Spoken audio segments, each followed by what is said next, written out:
But if you're in the Detroit area, they're rolling out on a trial basis an autonomous wheelchair transport to the gates. So basically, they got self driving wheelchairs taking passengers from one area to their gate, to the check in to the gate. Man, this is crazy, Revis. This is how the story reads. So let me break it down for you real quick. And this is crazy. But hey, we told you AI is coming. Detroit's airport, DTW, just dropped a 90-day trial with these, they call them slick self driving wheelchairs. And they only got 10 of them.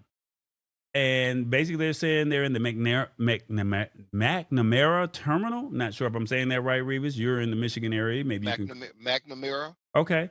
So they say that these aren't your regular, ordinary wheelchairs. They're built by WHILL and Unifi. So WHILL is WHILL and Unifi, UNIFI. And they roll you right to your gate and then return back to where they picked you up at without anybody having to push them. Now, they're saying that it's to make it easier for folks who need a little help getting around and keep things moving smooth at the airport. And basically, DTW isn't the only one that's making moves like this. They said airports like Miami, LAX, Seattle, San Jose, BWI, JFK, Atlanta, Houston, and Grand Rapids.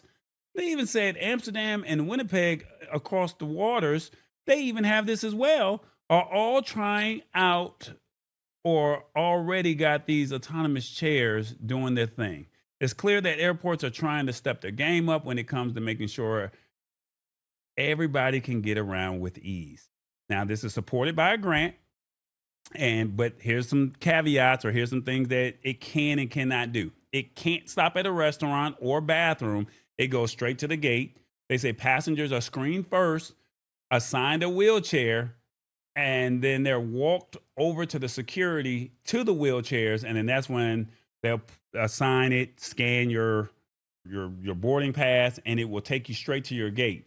And then once it drops you off, it heads back to the charging base. Now, they said the speed of this is about as fast as the moving walkways, and sensors can detect the people and the luggage.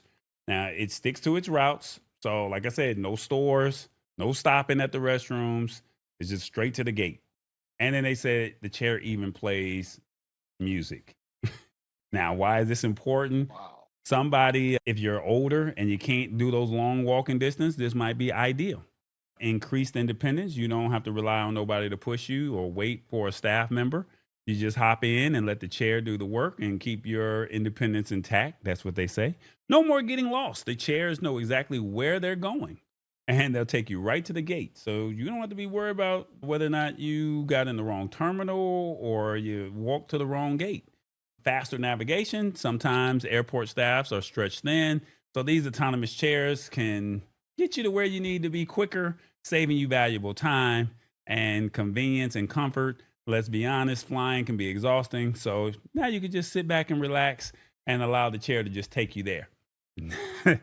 I don't know about this, Revis. This is a lot. But I have to ask everybody, what do you think of the self-driving wheelchairs at the airport? Do you like this? Do you think this is cool? 1, love it. This is needed. 2, I don't trust it.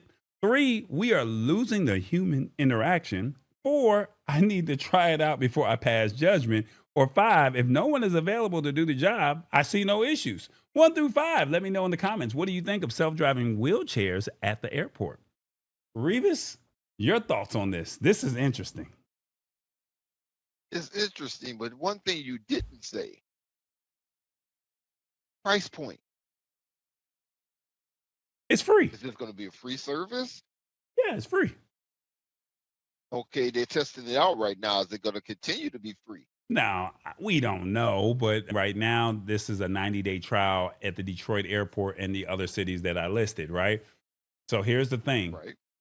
If you have an oxygen tank, if you have pets, that are going to be boarding with you, from my understanding that those people would not be compatible. They would have to wait for someone to push them.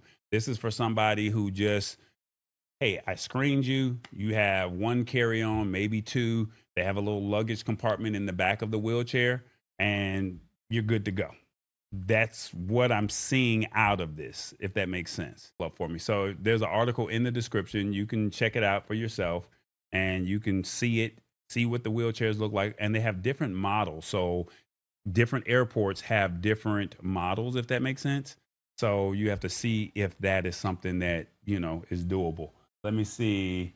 Shirley P says, wonder if it works from gate to baggage claim. Probably not, because the way they were saying it in the article, they were saying that once you go in and initially get checked in, you have to go through security. So it's on the other side of security.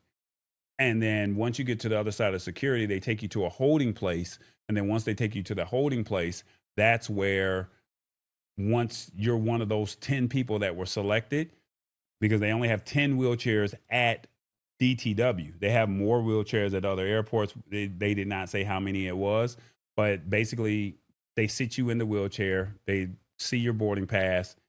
They scan it, and the wheelchair knows where to go. So I think that is slick. I like it. Let me see. Can the wheelchairs play 80s music? Frankie says relax. Awesome Fun Things wants to hear Frankie Beverly. Okay. Hey. I'm not mad at it. You know what I'm saying?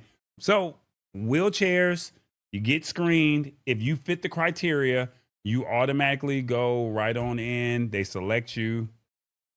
You scan the pass, right? You scan your pass and you're good to go. Takes you straight to the gate. Now, only bad thing is if you got to go to the bathroom, if you want to stop at the store to get something to drink or get something to eat, you can't do all of that. Once you get to the gate, you're on your own. So that means you may have to walk back to go to the bathroom or get something to eat. But that's something that they have not mastered, because anybody else can probably get in the chair, right? And they'll take a ride to your gate, and then you'll be in a more difficult situation. And another thing is you cannot be in a rush. So if you are in a rush, this is not the ideal situation. So you would probably want to get to the airport extra early, be one of those 10 people at the Detroit airport, and go from there. I don't know how it works at the other airports, but once again, those airports are, let's see, what did they say? Those airports are Miami, LAX, Seattle, San Jose, BWI, JFK, Atlanta, Houston, Grand Rapids, Amsterdam, and Winnipeg. There we go. So the audience says, who in Michigan that has it? Yeah, and and they're all doing this based off of a grant, they're saying. So the audience says, if no one is available to do the job, I see no issue. And unfortunately, at a lot of airports right now, you have to wait. And so you have to get to your gate, and somebody that's in their 60s or 70s, somebody that has a bad leg or can't walk that long distance, that's an unfortunate situation. You got to find a way to get to there. You got to find a way to get to your gate. So if you get there early enough, you go through security, they'll take you to a holding area, they'll scan your boarding pass, and they'll take you straight to the gate. There you go. It's the Lab Tech Show. Join us Wednesdays at 8 p.m. Eastern at thelabtechshow.com. Embrace it or get left behind. Alrighty then.